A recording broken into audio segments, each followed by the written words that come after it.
Tonight on our 5-minute feature, we'll be discussing the emerging issues of performance-enhancing drugs. The university culture is changing, and with it is coming the increased usage of study drugs to help students boost their grades. The first study into academic doping of 1,700 students from 4 Australian universities has revealed that the use of study drugs are more widespread than we first thought.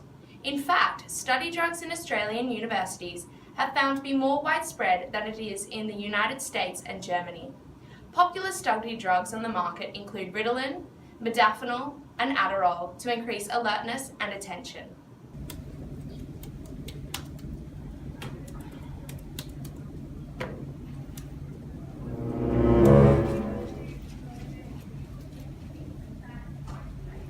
What's your secret?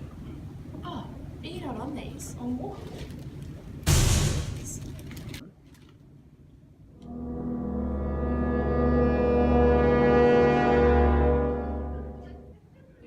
How it works firsthand, but how could a little pill have such a huge impact? We'll now cross over to Professor Melissa Edwards to see how the drugs truly work.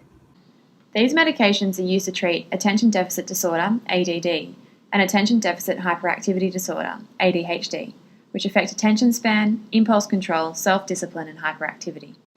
Study drugs are psychostimulants, arousing the central nervous system and sympathetic division of the peripheral nervous system by speeding it up.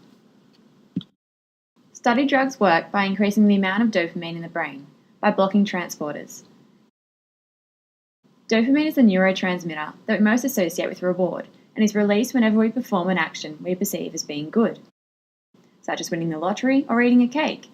However, it is said that some are not addictive. Provigil, also known as modafinil, elevates dopamine, norepinephrine, and histamine levels, which play a huge part in sleep-wake regulation, as well as GABA and glutamate receptors. It is a prescription medication intended for use by narcoleptic patients who have trouble staying awake. It is better known for its alleged nootropic effects and ability to increase alertness, concentration, and productivity. Adderall contains a combination of around 70% dextroamphetamine and amphetamine. It increases the activity of the neurotransmitters dopamine and norepinephrine in the brain.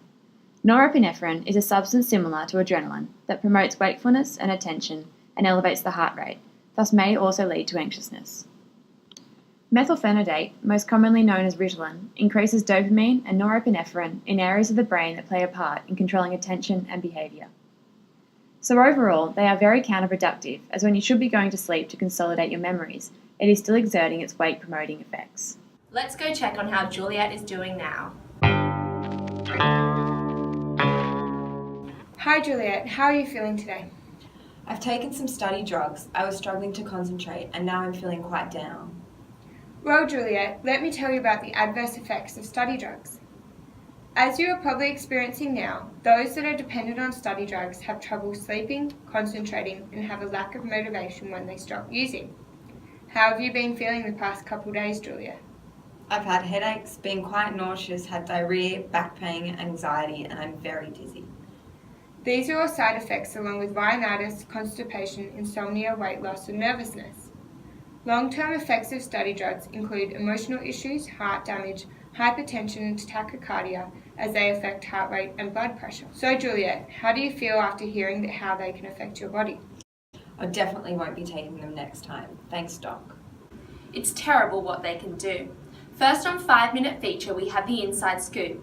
We have found a dealer willing to talk on air who has ADD and has been dealing his medication. He says the hottest meds on the study drug block is Dexy. The following segment may be disturbing for some viewers.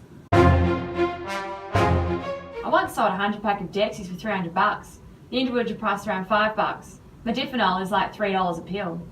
Dexys were the most sought-after study drug. Although modafinil is starting to become quite popular, I think it's becoming a big problem. The demand is off the charts. I need to get myself out of this before the authorities catch up with me.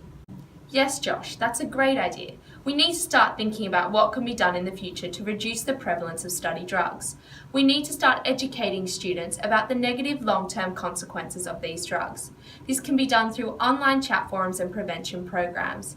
Educating and encouraging healthier work habits to lessen stress will also reduce reliance on drugs. There should be harsher legal penalties for misuse of prescription drugs, including suspension from institutions and possibly jail time. You can't buy cocaine online, so why can you buy study drugs? Thanks for watching, and we'll see you next time on 5 Minute Feature.